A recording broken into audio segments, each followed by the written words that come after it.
É chegada a época, meus queridos, é chegada a época de mudança. É chegada a época que a gente precisa falar menos de Jesus. Isso mesmo, falar menos de Jesus e fazer mais como Jesus. Porque eu acredito que assim como eu, você deve estar cansado de ver tantas pessoas falando e agindo em nome de um amor que segundo eles é um amor que julga, um amor que condena, um amor que tem preconceito, um amor que faz o que faz, usa todas as desculpas possíveis para agir em nome desse amor. E se o amor é amor, ele não julga, ele não critica, ele respeita que o seu semelhante escolheu um caminho diferente do seu. E na verdade a gente muitas vezes quer, por fim das forças, forçar as pessoas a pensarem assim como a gente pensa, agir assim como a gente pensaria. Até a nossa ideia do que é viver como um cristão, como um seguidor de Cristo, a gente quer impor às outras pessoas. E a partir do momento em que eu digo o quão a minha maneira e a minha maneira de ver o mundo, de se comportar, é a maneira que você deve seguir, nesse momento eu já estou desrespeitando as leis, porque eu estou querendo que o outro viva conforme os meus entendimentos sobre o mundo. E você há de concordar que por mais inteligente que eu seja, por mais estudiosa que eu seja, por mais desperta que eu acredite que eu sou, eu tenho uma limitação. Eu tenho uma limitação de compreensão, eu tenho as minhas sombras para serem trabalhadas, eu tenho coisas em mim ainda, que eu tenho interpretações errôneas. Então, por que então querer forçar o outro a viver da maneira que eu acredito que é a maneira certa de viver? E é o que a gente mais vê nesse mundo. No nosso canal, no YouTube, eu fiz um estudo sobre as 7 leis espirituais de sucesso, e uma das leis, a primeira lei, era você se desvincular dessa ele chama da indefensibilidade. Você querer por fim das forças que as pessoas sigam aquilo que você determina que é certo, aquilo que você determina que é o correto para se viver. Mas é nessa defensibilidade, nessa necessidade que o outro seja o que você deseja que ele seja, é que a gente vê um mundo tão cheio de preconceitos. A gente vê um mundo tão cheio de gentes pregando o amor, né? Fazendo de tudo em nome desse amor que eles julgam ser o amor verdadeiro. E a ideia do vídeo é justamente para fazer um chamado para uma nova era. Porque que tal a gente viver de acordo com os nossos conceitos, os nossos valores, aquilo que a gente acredita que é correto, mas também deixar o outro em paz, deixar as escolhas dos outros em paz. Porque Jesus, a pessoa mais santa que pisou nessa terra, não ficou apontando o dedo na cara de ninguém, dizendo o que devia e o que não devia fazer. Ele pregou o amor e pregou a palavra que deveria ser feita. Mas ele não foi lá e apontou o dedo. Ele não foi lá e disse que o outro tinha que ser o que ele estava dizendo que era para ser. Ele o deixou livre. E além de o deixar livre, também amou as pessoas. Ele não veio e amou só os santos. Ele não veio e respeitou só as pessoas que estavam seguindo aquilo que era de Deus.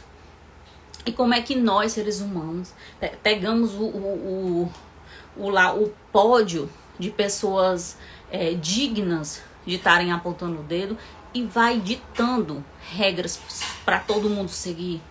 Eu digo porque a gente ainda vê muitas pessoas, infelizmente, fazendo coisas, tendo atitudes que são contrárias ao amor, mas em nome desse amor. E o amor, gente, é o absoluto. Ele não tem dualidade. No amor não pode conter ódio, no amor não pode conter raiva, no amor não pode conter medo, no amor não pode conter preconceito, nem intolerância.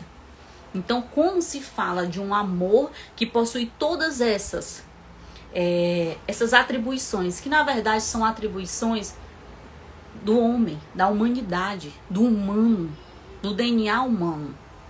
Entende? Então você pega uma coisa que é do espírito, o amor, que é puro, que é absoluto, e coloca dualidade nele. Coloca sentimentos contrários. Coloca coisas e chama essas coisas de amor. Né? O ciúme, a posse, o controle, a necessidade de que o outro seja o que você idealiza que o outro é. Aliás, que o outro deve ser. Então, é um chamado para que você desperte para uma nova era, porque uma nova era está vindo. Não cabe mais você olhar para o outro e ditar regras para que ele viva bem, para que ele viva em sociedade, para que ele seja aceito. Porque essa é a maneira que você vai chegar a Deus. Porque isso é o que Deus gosta.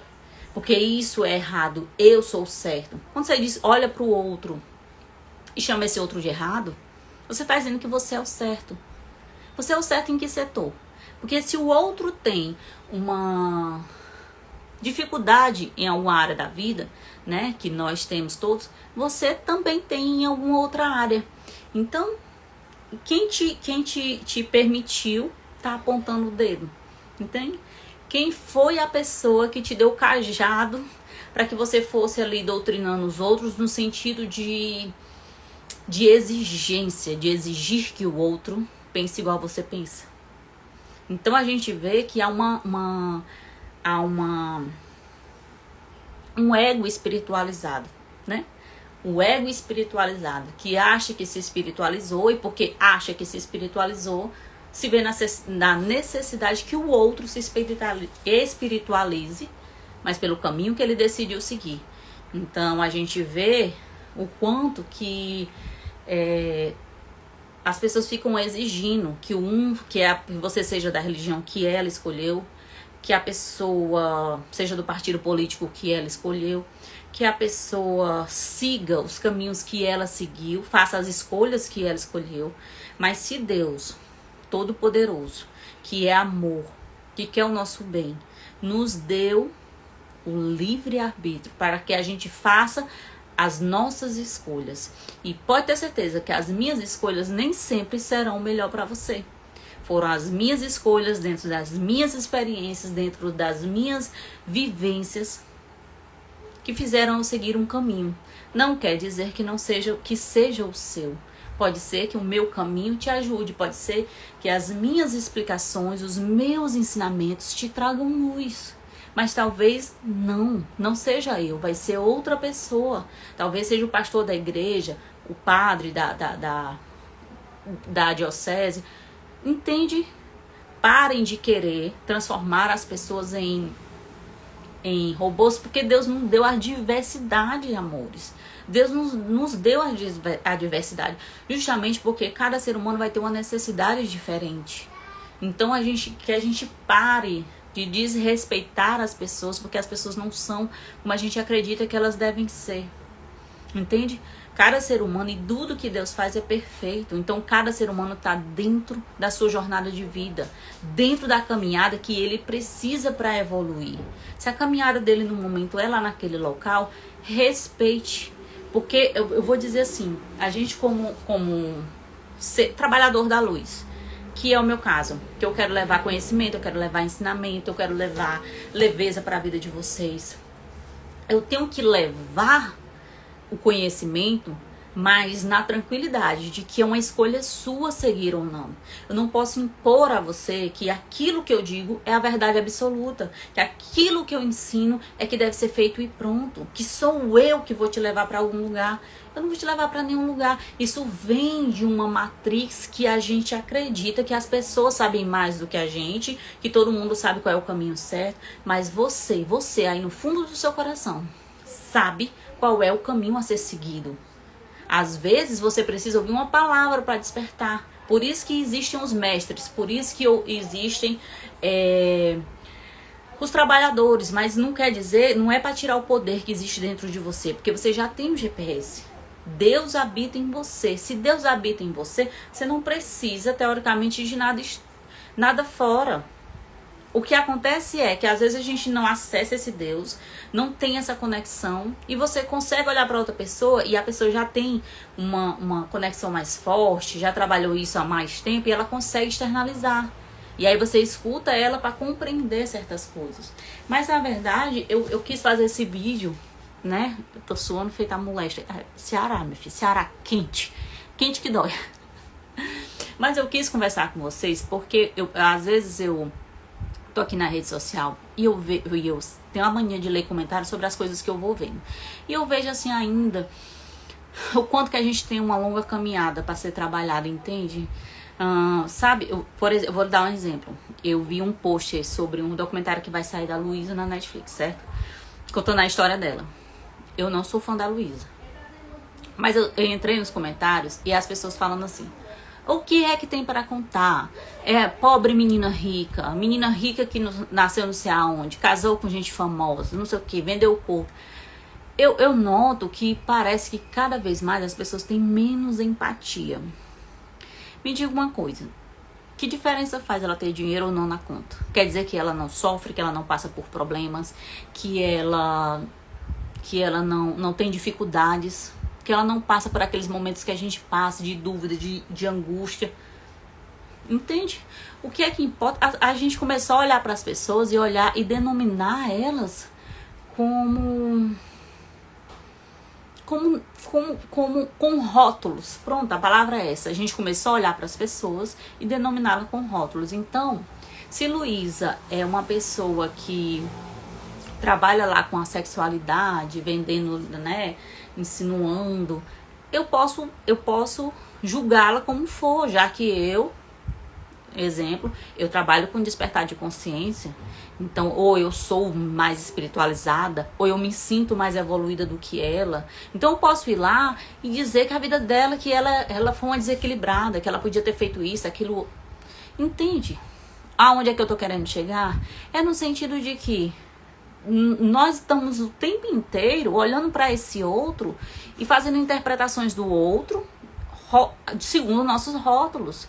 Então, dentro do meu rótulo de ser humano, não é... Porque, por exemplo, eu não sou fã dela, né? Eu tô dando um exemplo que eu não sou fã dela.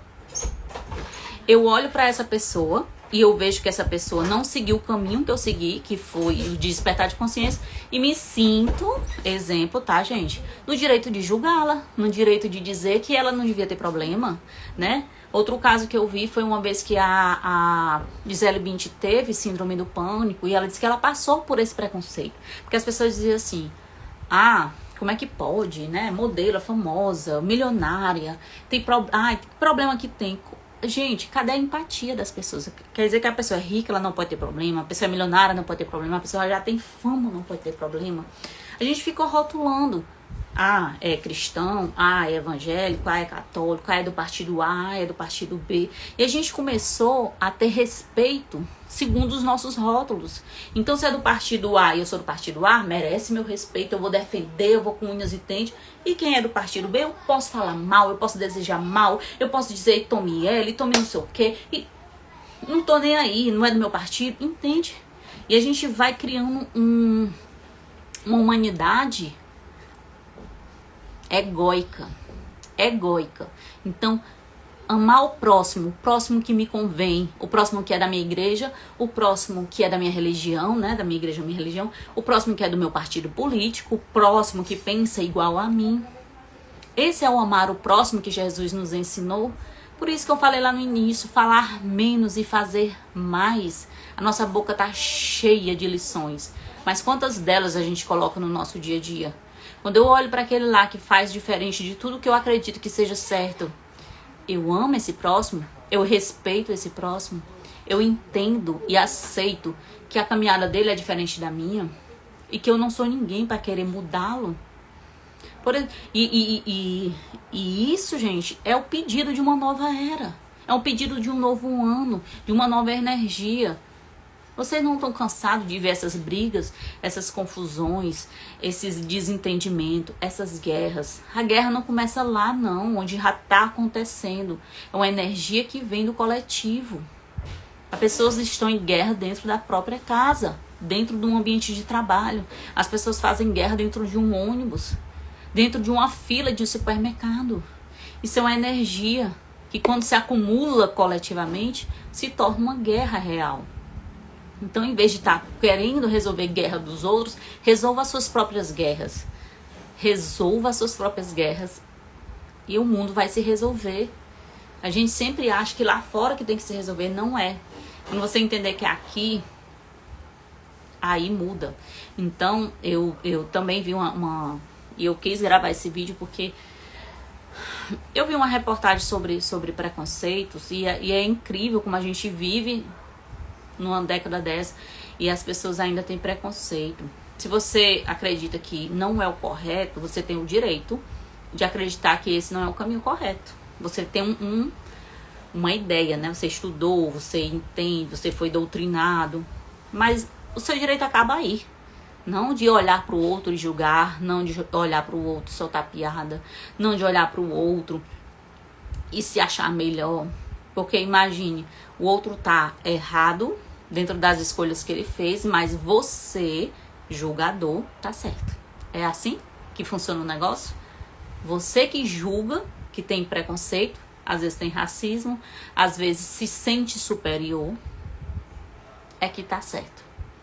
Entende que todo esse sistema de Matrix é para lhe deixar mesmo bitolado, alienado.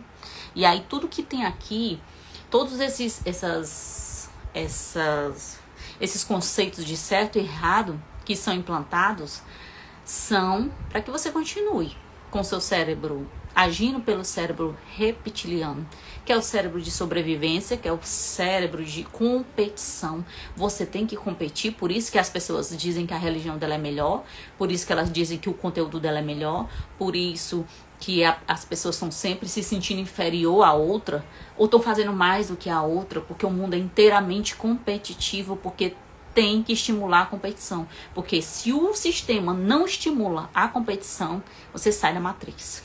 Se eu não preciso ser melhor do que ninguém, se eu não preciso comprovar que a minha teoria é certa, se eu simplesmente só faço, e quem quiser seguir, né, quem se identificar faz, eu quebro o sistema.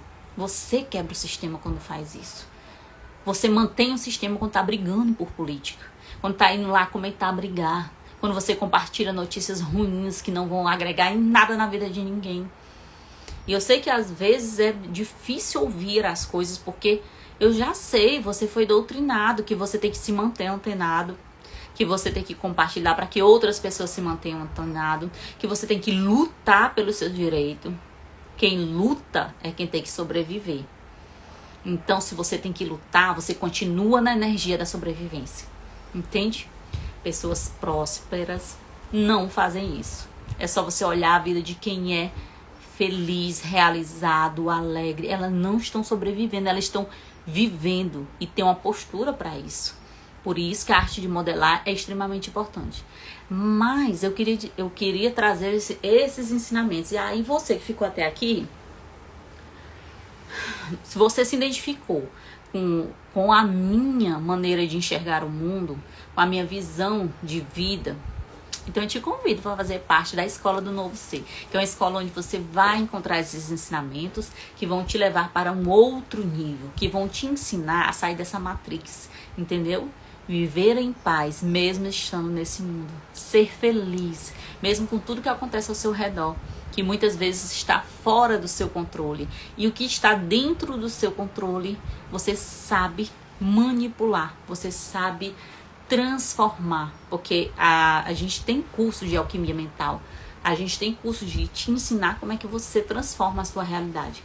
Então é pegar essa arma poderosa que já existe dentro de você e fazer você ensinar. Imagine que você tem uma vara de condão que pode realizar todos os seus sonhos. Você tem, mas você não veio com o manual de instrução dela. Então você não sabe criar. Então você tem uma arma poderosa de criação de realidade, de sonhos, desejos, tudo que você almejar, mas ela tá ali parada porque você não sabe como utilizar. Você não sabe que botão apertar, você não sabe o que falar para que ela funcione, você não sabe para onde apontar. Então é esse direcionamento que eu vou te dar. Aí eu vou fazer assim, você tem interesse? Você entra aqui no meu Instagram, no link da bio, a gente tem lá o link do curso, né, da nossa escola, e lá dentro você encontra vários cursos que vão te ajudar nessa sua caminhada, tá bom? Essa é a minha missão de vida. Se você sentir o seu coração quentinho com as informações que eu tenho, pode ter certeza que lá tem mais e muito mais aprofundada. Beijos de luz.